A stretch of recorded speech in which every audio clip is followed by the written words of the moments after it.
All right, everyone. Hey, today we are going to talk about how to plan and run perfect rehearsals. All right, and that word "perfect" that's pretty loaded there. So we're going to talk about that because it is. Yeah, we'll dig into the idea of perfect. So if you're here, I'd love to have you throw in something on the chat. And already we got Kevin on here, and good to see him. And but let's go ahead and dive in. One of the things that I I got into here was I was doing an email series on just organization, being organized as a leader. And just to give you some background, I am like the chief sinner. If you saw my desk and workspaces, you'd be like, "Does he have mental deficiencies?" You know, and because I'm a piler, not a filer, and I tend to do things at the last minute. Well, I learned how to organize myself, how to manage myself, but it doesn't come natural.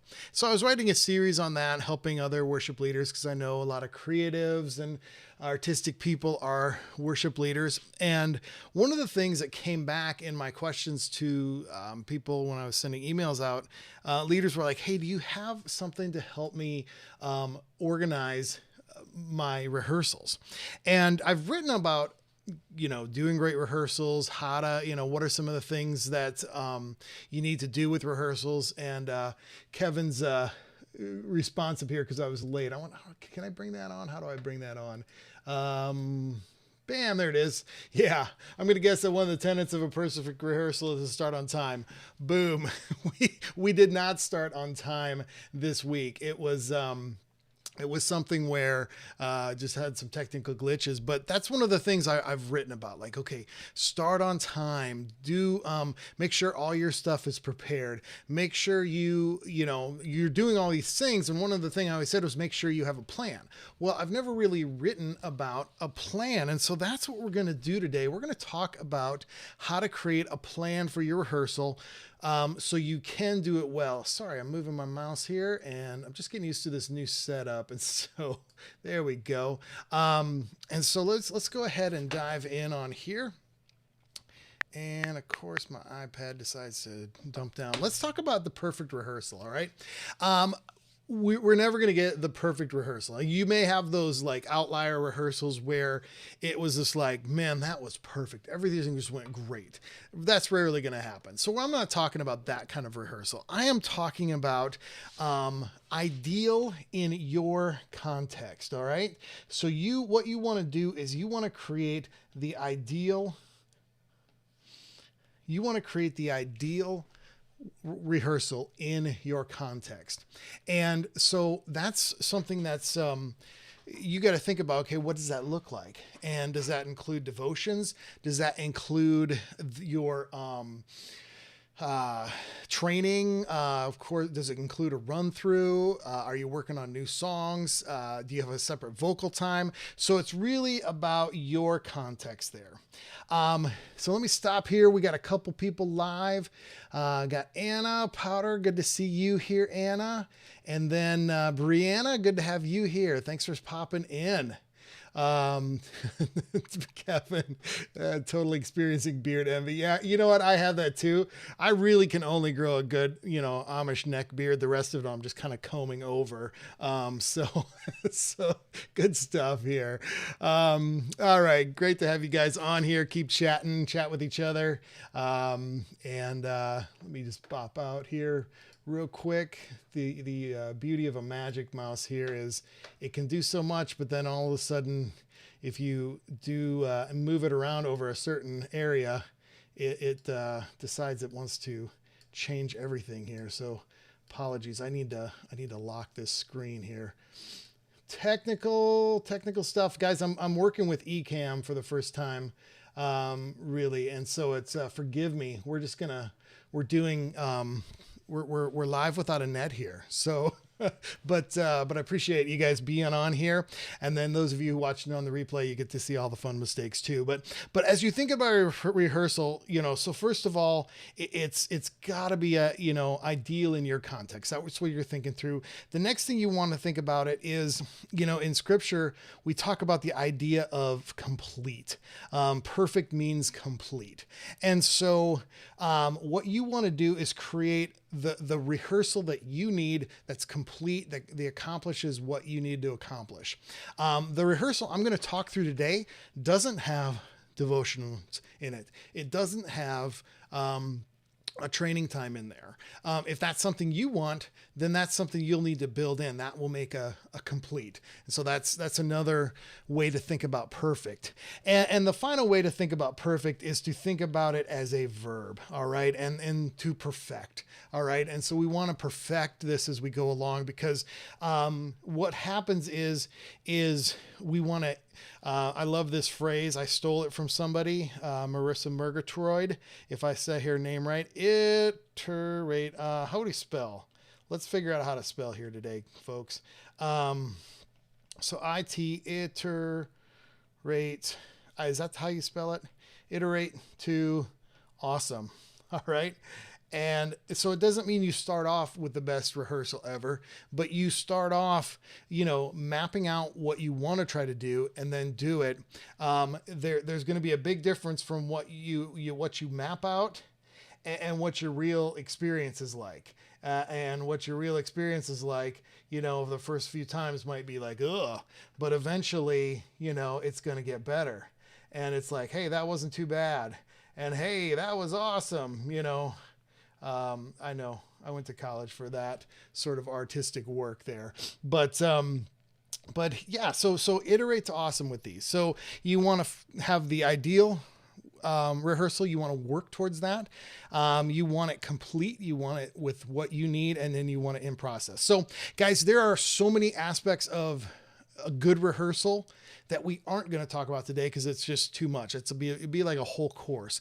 But so I just want to hit it today from the idea of planning and mapping. Sorry, there's an I there somewhere. Planning and mapping. All right. And so what I've got here is if you email me, I will send you this that I've created. I was going to actually try to get it ready so you guys could access it and download it. But I put together a rehearsal map here, and that does kind of walk through some things, and we could talk about some different elements here. And one of the things I did say is, hey, this does not include rehearsals. It does not include training. And so I'm going to talk about at the end, like, how do you start to work that stuff in? All right. So cool. So let me do this. Let me make sure I'm covering everything in my notes that I needed to cover here. All right, cool. So let's dive in to some of the different elements. So as you can see this, I'm not even going to talk through this right now, other than to say you can see kind of big areas. You got the pre-rehearsal, you got the start time, you've got the rehearsal, and then you concluding it. We have a run through as well. So I'll talk about everything in there. And let's just talk about this. So please ignore this for now. I was going to get this ready so you guys could download this. It's not available. Just shoot me an email, John at WorshipTeamCoach.com. That is John at WorshipTeamCoach.com. I wish I could go back 15 years and pick out a smaller URL domain name, but that's all right. That's what we got. All right. So John, no H, at WorshipTeamCoach.com. And but I can get you access to like a customizable version of this. Basically, it's just a Word document, and you can plug in your own things. But it's a table, and you can set one up yourself pretty easily. So it's nothing like super special in that way, but it's what you do with it is what's important. All right. So, so again, the context of this is a 90-minute rehearsal. So we start at 7 o'clock, we end at 8:30. And it does not have, like I said, devotionals, training, anything like that. I will talk about that at the end.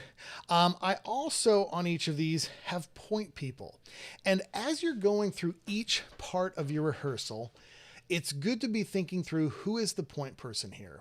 For example, when we do line checks, it's the sound guy who's running that. He's calling out, all right, I need to hear the bass. Cool, good, all right. Vocal, for vocalist by name, Amy, let me hear you. Cool, okay. And he goes on, we go through the line checks. And I'll talk about what line checks are in a moment if you're unfamiliar with that. But every area needs the point person. And in probably 90% of the cases, it's you as the worship leader. But there's times where, maybe the musical director or the music director is running things. Maybe there's a separate vocal rehearsal where the vocalists just to get together. And maybe you don't have a vocal team leader, but if those 3 or 4 vocalists go off to a side room to work on their vocals for a little bit, there needs to be a point person there who's keeping track of time, who's making things run along, and that sort of thing. So think about who each of the point person is in every section, who's running it, who's responsible, who's keeping the time moving, and that sort of thing. Cool. So point person, everyone get that? All right. Good deal. All right, and then let's dive into the individual elements here.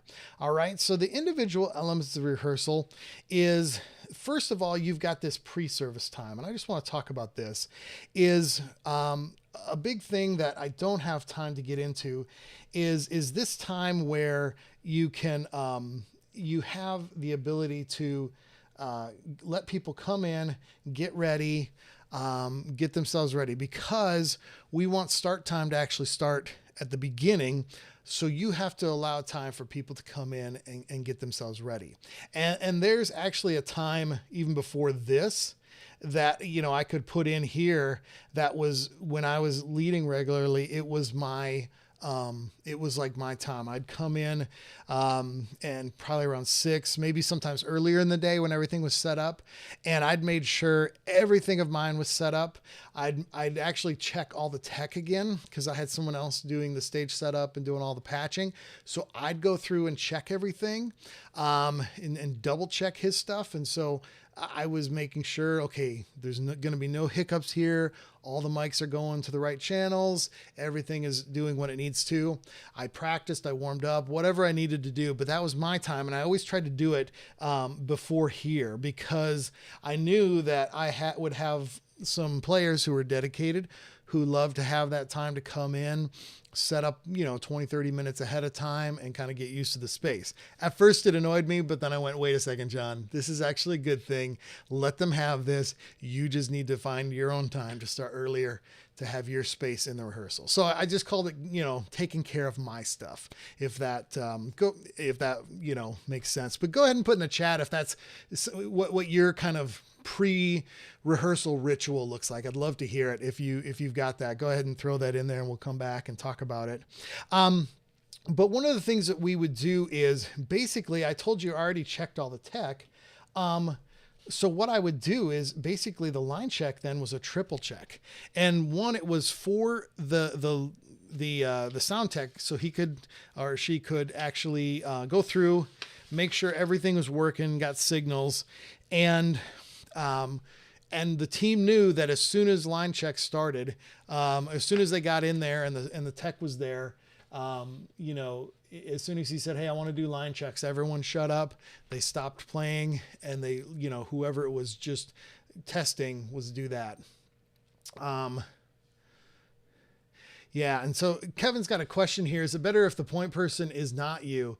And one of the things there, I think it's in a lot of cases, if you have someone who can kind of run rehearsal, and keep rehearsal moving. And so you can focus on, just whatever you need to focus on. That's great if you have that.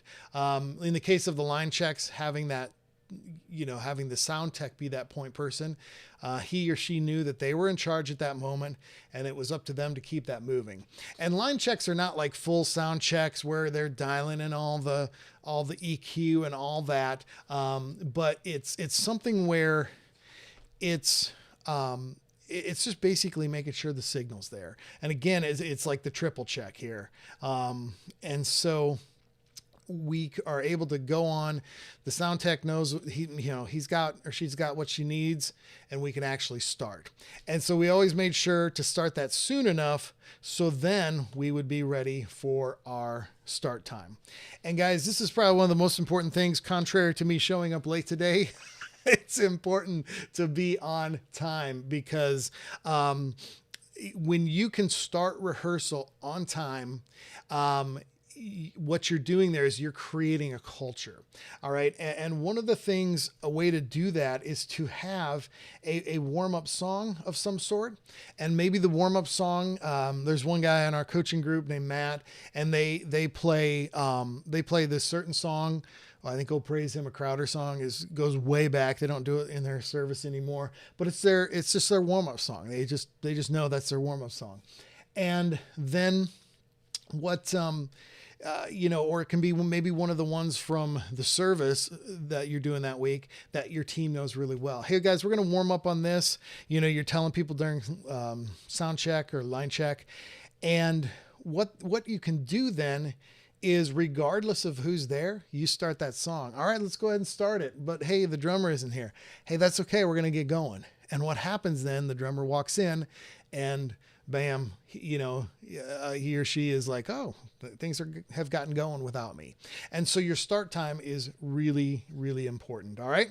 So using a warm-up song helps with that. And I can't say that enough is just get going on time. Then one of the things I found helpful with my team was to do a walkthrough. All right. And what you want to do is you want to keep this short. All right. Keep it brief. And you could even have some fun with it and have one of your team members pull up their phone. All right, Tommy, give me 2 minutes. All right. And they start the timer and we're going to talk through this. And so what you want to do is just touch base on what you're going to be doing in rehearsals. So, hey guys, the first 3 songs of the set, we all know well, we're just going to spot check those. And then what we'll do is we'll actually spend some time on the new one that we introduced last week. Then after that, we're going to just quickly check out our transitions that we have, make sure they're good. We'll take a break, hopefully right around 8, whatever o'clock. And then we'll do our full run through. Cool. All right, let's go. And it's very, just giving people that bird's eye view. And one of the reasons for that is just to say, hey, we want to be organized. Another reason for that is you have certain personalities on your team that they love knowing where we're going. Hey, I want to know where we're going. And they want to have a sense of like what's going to happen. And now if you run the same rehearsal kind of every week, they're going to get used to that, but there's still that idea of like, all right, here's what we're going to do. Here's how we're going to do it. Let's get it done. That time is also good. That warm up, that walkthrough time, it's also good to, if you want to, start with prayer there. If you want to, acknowledge somebody's birthday, whatever, maybe do a shout out from last week's service. So that could be something you'd put in there. But one of the reasons why you don't start with this is because if you have people walking in late, this is going to be this warm-up song. That's going to be a bigger indicator of like, hey, you're late. Needed you here, than them walking in during this. All right. That's just my opinion, but you can try that out and see if it works. So you doing that walkthrough is important. Now, spot checks. This is something, you don't have to call them spot checks if you want to come up with a different name for them. But this is essentially saying, hey, you know what? We know this song pretty darn good. Let's just go ahead and, let's maybe there might be a problem spot on the song that always trips up the band, or maybe there's some at the bridge, as it builds, the team can start rushing. So say, hey, let's just run the intro. We're going to stop. Then we're going to work on that part in the middle where, we tend to rush, and then we'll move on. And so what happens then, you're spending 3 to 4 minutes on a song versus 10 to 15 minutes. And the more songs that you can spot check then, the more that you're going to get through quickly. and you're going to have more time to do other things in rehearsal. So you probably see where I'm going with this. All right. Now, here's the big question. How do you get more songs to the spot check level? All right. If you practice the song cycle, and that's just simply a way to manage your songs, rotate your songs. That's what I call it. And but it's basically rotating fewer songs more often. All right. And so you aren't introducing as many new songs. And when you have this smaller group of songs, you're actually you're able to get your congregation to sing them more. Your team knows them better. And so instead of someone going, yeah, I played this song 6 months ago or 3 months ago, they're like, yeah, I did this one last month. So I'm pretty, brushed up on it. I don't have to practice as much. And then as your team gets more versed at the songs you have in your repertoire or in your current rotation, then they know the songs, and you'll be able to spot check more of them. So you'll just be able to go through, yep, that one's good, that one's good, that one's good. Now you are going to play them during a rehearsal, probably, but that'll be down at the during the run through. All right. So does that spot check make sense? Hopefully, if you have any questions about that, throw that in there. And then, opposite of the spot check is the full workup. It's those songs that they need the most time. They need, some attention to make sure that it's, the song is working. It's a lot of times you'll start it, get playing. Okay, there's a spot. Let's stop here. We train wrecked or whatever. Now, if everyone's showing up with their song, learned to at least a level 3, we talk about this thing called practice numbers, in this class called Practice Matters. So practice numbers, and it's a number 3, which means, hey, I've got my song learned to the point where I know it. I'm still looking at the chart, but I know it. And I can play it through with the band. And so if everyone's got their song to a level 3, then that full workup, it's, still going to work on some things, polish some things, but it's not going to take as long. And so the whole key then is, once you get the song cycle moving, is you're going to have fewer songs in your workup.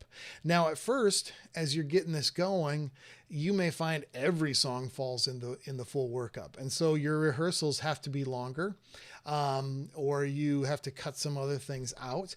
But it's important to try to get to the place where you don't have to do a full workup on every song every week.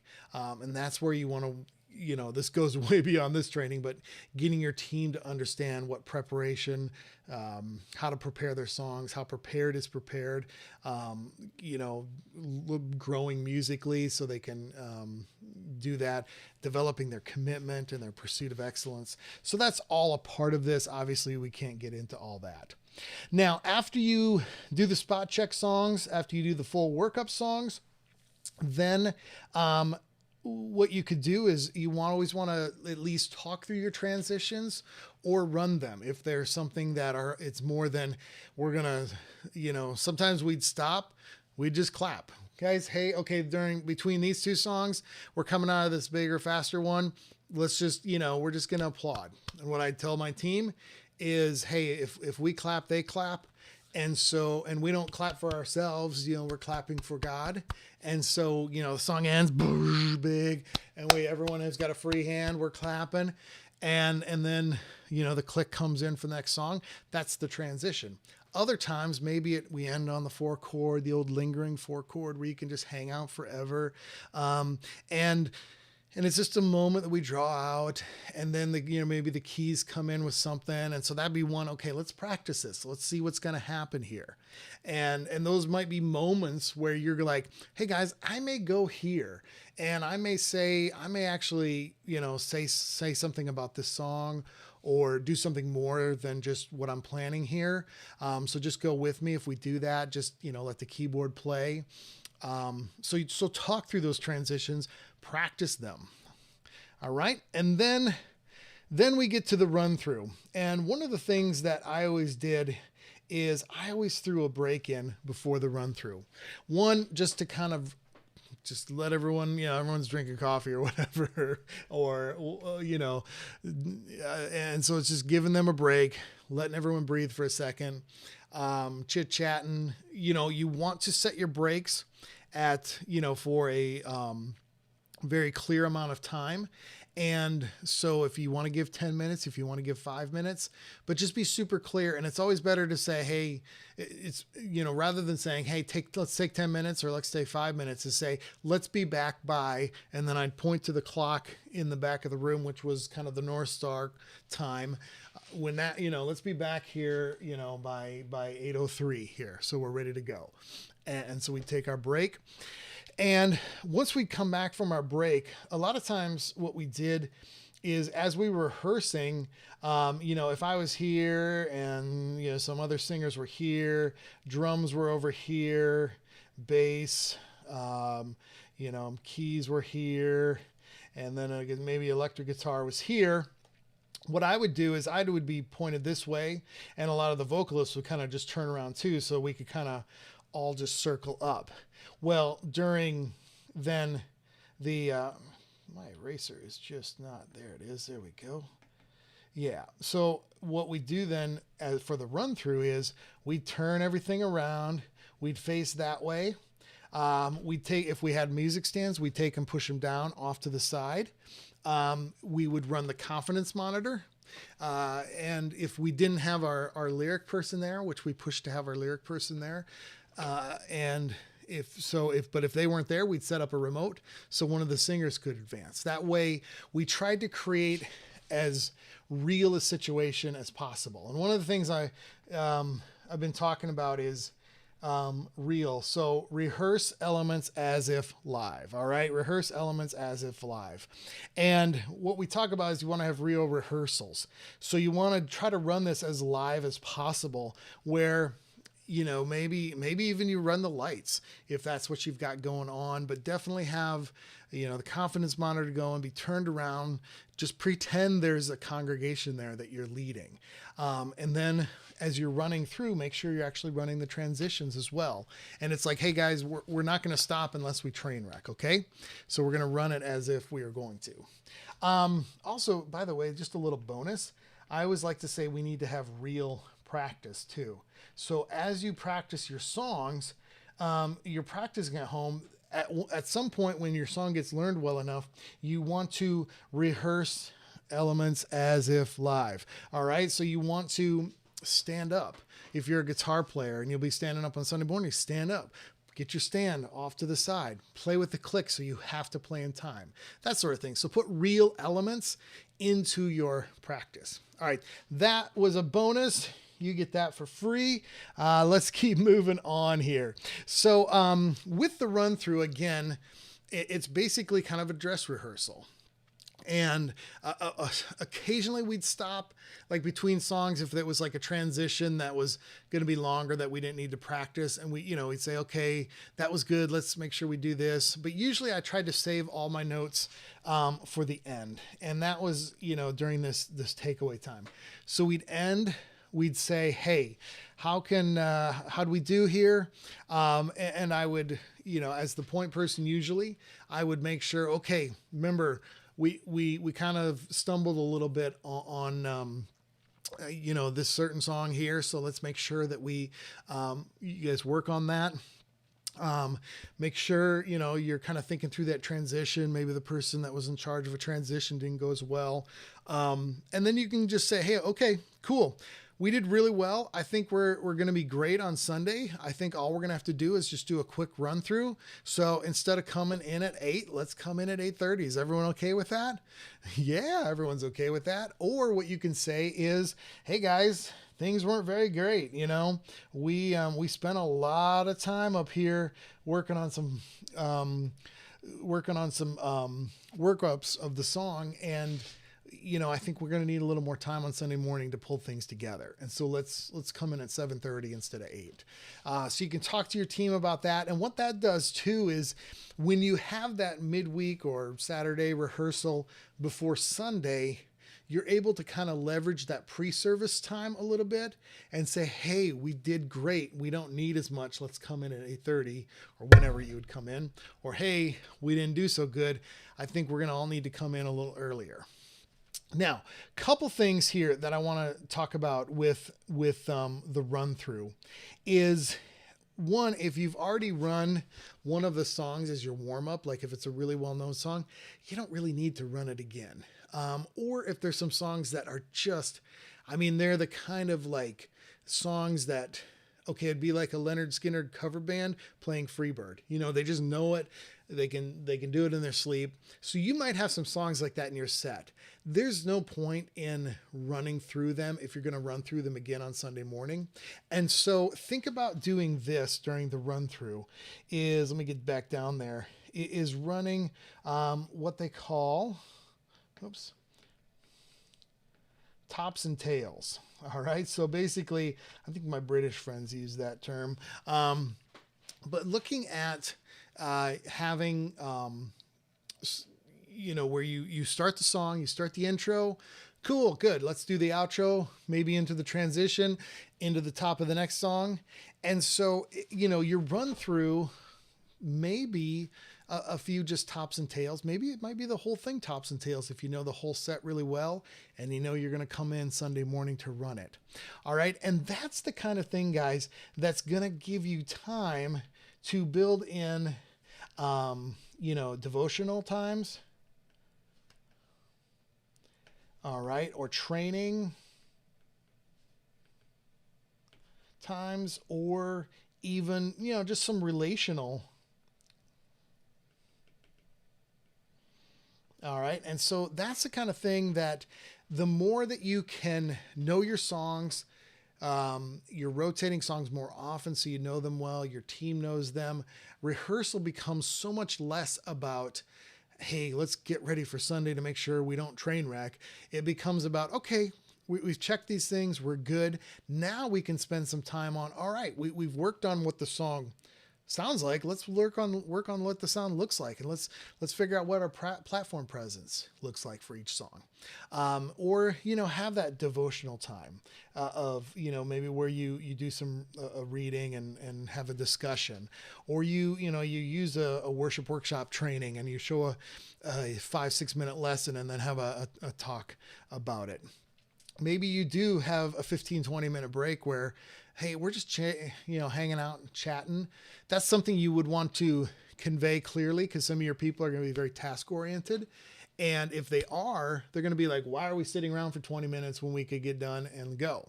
And that's something, it's a reasonable question. And so you want to make sure you have a good answer for it if that's what you want to have happen.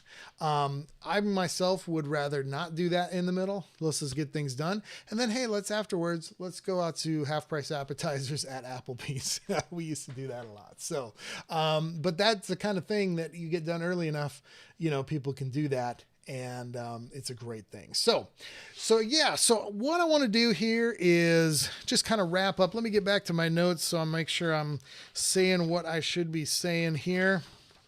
And yeah.